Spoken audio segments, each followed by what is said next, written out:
First of all, congratulations and welcome. The World Series, as we all know, is one of the greatest events in sports history. But would you agree, and why does it take on a little bit of even more excitement when it's these two teams? Well, first, it's great seeing Jim. Dodger Yankees, two, pillar franchises in the sport, obviously with a lot of, history going back a long, long time. And these two teams have met up a lot in the Fall Classic. Amazing that it's been 43 years. But it's certainly special, especially with having a few days to allow it to sink in and getting ready. I think this is something that will garner a lot of interest all over the country, all over the world. Probably more so than usual. I think everyone can identify with Dodgers, can identify with Yankees, and just what that means worldwide. So excited to be a part of it. But for us, now that's all it is. We're getting ready for an opponent with a chance to win a world title, and that's what we're looking forward to. First row on your right, Aaron. Aaron, Darren Haynes, my question's more about going back to the old USC, UCLA days. What's your memory of your USC days, especially with Dave Roberts being on the other side of that rivalry? Yeah. I can see Doc in that little slap swing he had where he hit the ball the other way. He was a good player, somebody that, I got to know a little bit at that point just playing against him because he's such a great guy. But I remember him well, kind of leadoff hitter, left fielder for the Bruins. Fun times, fun days. I'm a Trojan, so as we all know in here, that you're Trojan for life, you're a Bruin for 4 years.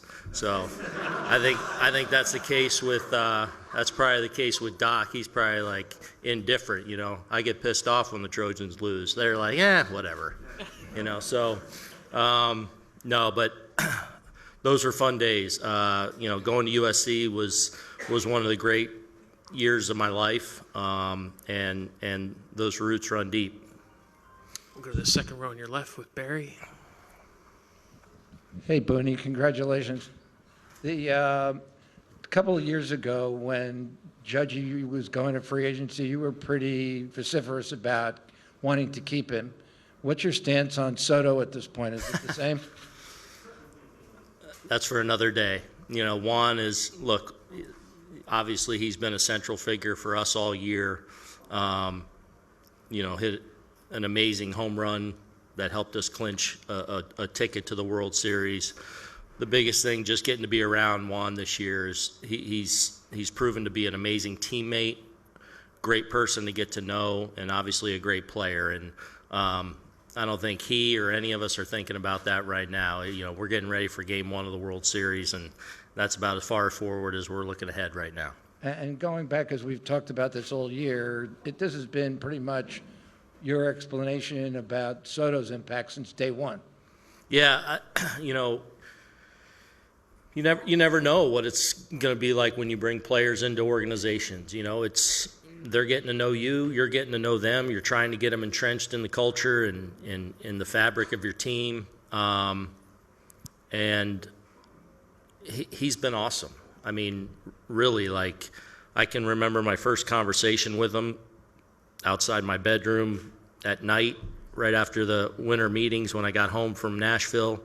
Had a good conversation with him. And really from day one that he showed up, he's made it a priority to fit in and integrate with his teammates. He's a superstar that's incredibly easy to be around. He's easy to coach. I can tell him things that aren't necessarily pleasant, and he takes it and applies it.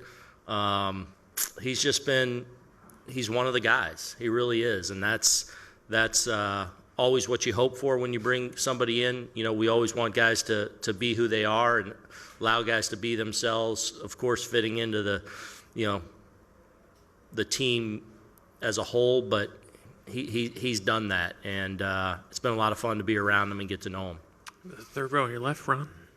Did Nestor come through the live okay? He did. See how he is today, but we'll see. And you, at this point, anticipating taking 13 pitchers? Probably, but I still want to get through today with Nestor and see where we're at. And we'll stay there with Andy. What have you noticed about just the tone and tenor of your group over the past couple of days since you won the pennant? Has there been any room for, certainly wouldn't want to say relaxing, but enjoying or savoring the fact that you've accomplished that at this point and gotten this far, or is it still just like it's been the whole month? Yeah, it's a pretty focused group, and we've talked about that a lot. I would say Sunday, getting back from Cleveland, I got to my house at 5:15 in the morning, so that was the one day where you just kind of turned it off and sat in my basement and watched football, watched the Mets and Dodgers that night, and it was just kind of appreciate the day and everything. But Monday was kind of starting to get back to work and start to prepare for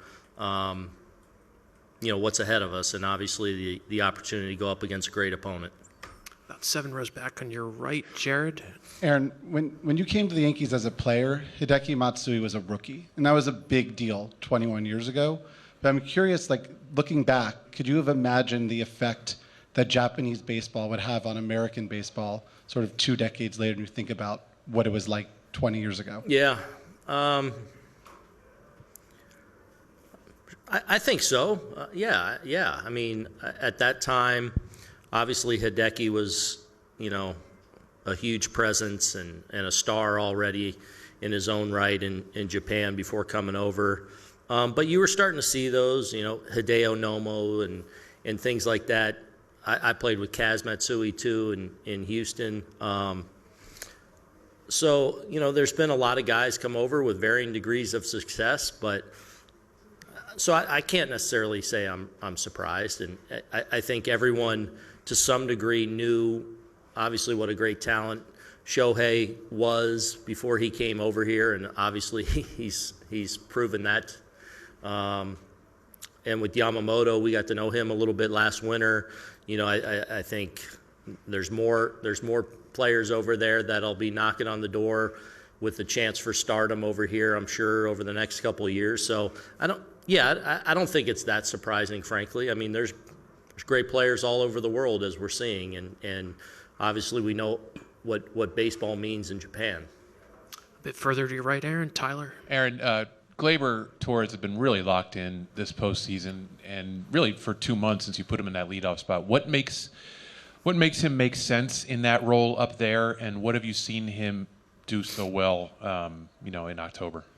Well, he's a really good hitter. Has been throughout his career, and we broke camp and I was leading him off. When we went to Houston for game 1 of the season, Gleyber was my leadoff hitter.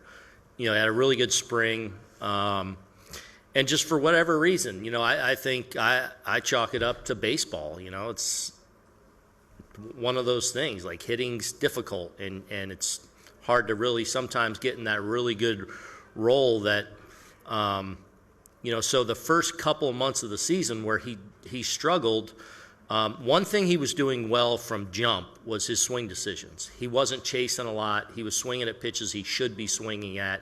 He just never got it rolling like he typically has year in and year out.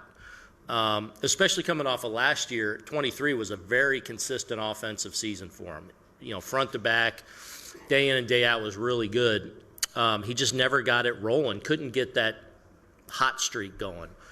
But I always felt like, as a guy in the prime of his career that's always hit, like Water's going to find his level. He'll get there in the long 162 season. And really, probably before I put him back in the leadoff spot, I felt like the at-bats were starting to get more and more consistent, more and more Gleyber-like. And then put him in there, and he has absolutely been a catalyst for us and one of the big reasons why we're sitting here right now.